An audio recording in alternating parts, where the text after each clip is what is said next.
Self-hypnosis is anytime your conscious mind is bypassed. So it's anytime that logical reasoning part of you is kind of stepped aside and your mind is focused inward.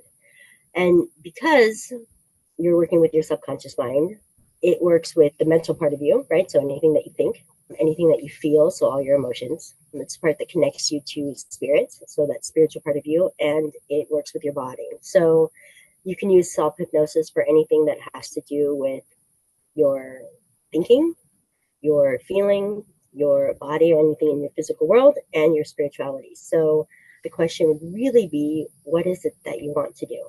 Miracles happen with the mind all the time. So if you can think it, you can create it.